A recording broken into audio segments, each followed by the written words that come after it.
Қайырлы күн достар, менің каналыма қош келдіңіздер. Бүгін сіздермен осылай судырлап тұратын және де өте оңай дайындалатын лағманның қамырының рецептісімен бөлісетін боламын. Видеоның соңына дейін менімен бірге болыңыздар және де алдағы рецепттерді жіберіп алмас үшін каналға тіркеліп колокольчикті басып қойыңыз.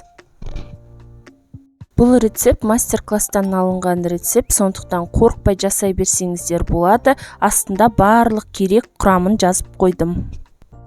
500 грамм ұнымызды аламыз. Оған 210 грамм суға 13 грамм тұзымызды қосып араластырамыз. Енді ұнымыздың ортасына бір жұмыртқа қосамыз. Жұмыртқа қосу міндетті емес, бірақ егерде жұмыртқа қосатын болсаңыздар, қамырларыңыз қатты болып жақсы еленеді. Жұмыртқамызды осылай ұнмен бірге араластырып аламыз.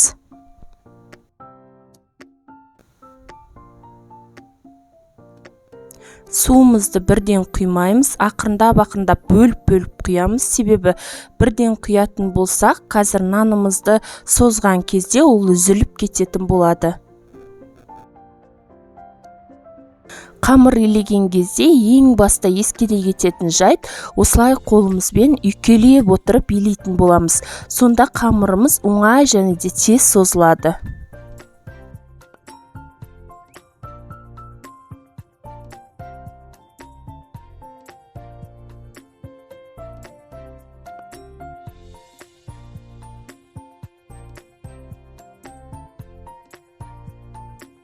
Суымыз бен ұнымызды біріктіріп, қатты қамыр илейміз.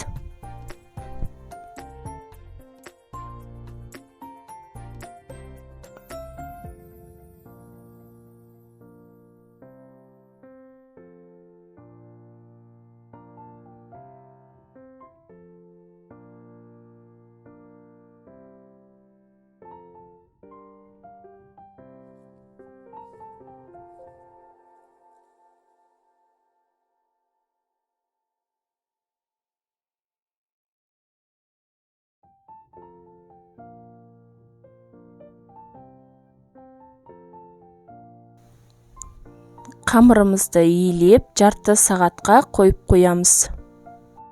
Жарты сағаттан кейін алып, тағы да илеп жібереміз де, тағы да 20 минутқа қоямыз.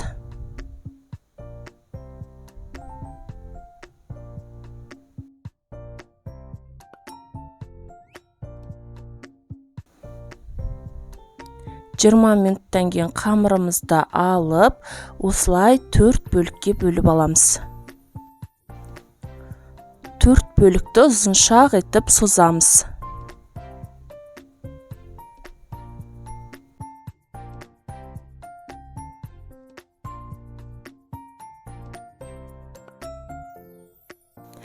Осылай майлап 15-20 минутқа салафанның астында қойып қоямыз.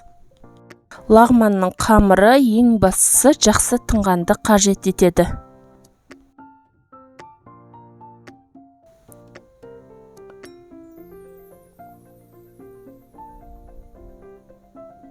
15 минуттан кейін осылай біркелкі бөліктерге бөлетін боламыз.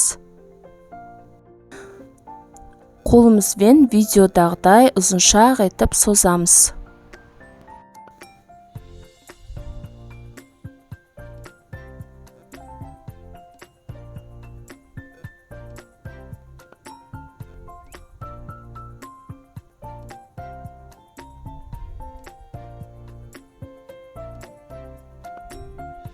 Арасын жақсылап майлап, бірінің үстіне бірін қойып, салафанмен жабамызда астыңғы жақтан алып отырып, осылай тағы да ұзыншақ етіп, одан да ұзын етіп созамыз.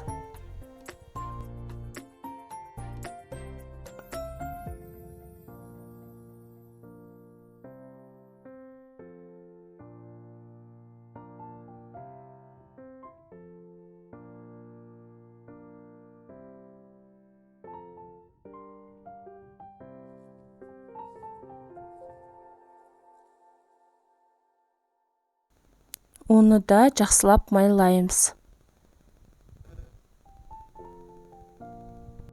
Салафанмен бетін жауып, тыңған жағынан алып ақырындап соза береміз. Қамырымыз жеңіл, оңай және де тез созылады, ешқандай үзілмейді. Орыстардың бір сөзімен айтқанда эластичный болып шығады.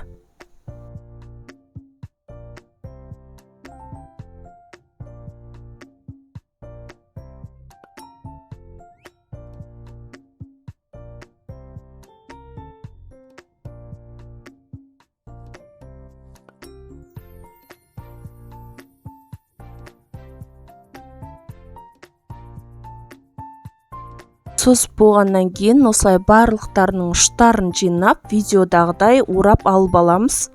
Және де столымызға бір-екі рет ұрып, қойып қойсаңыздар болады. Қайнаған суымызға жарты қасық тұзымызды қосып, қамырымызды саламыз. Осы жерде тағы да бір лайфхак сіздерге.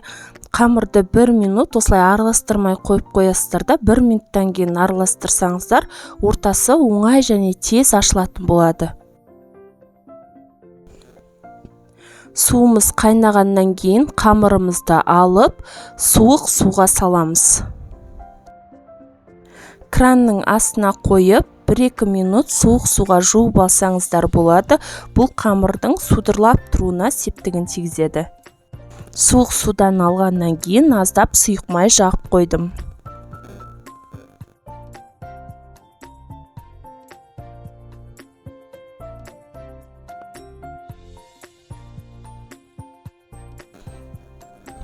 Біздің қамырымыз дайын, өте дәмді болып шықты және де судырлап тұрады. Егер де сіздерге рецепт ұнаса, каналға тіркеліп, колокольчикті басуды ұмытпаңыздар. Сіздермен болған Динара.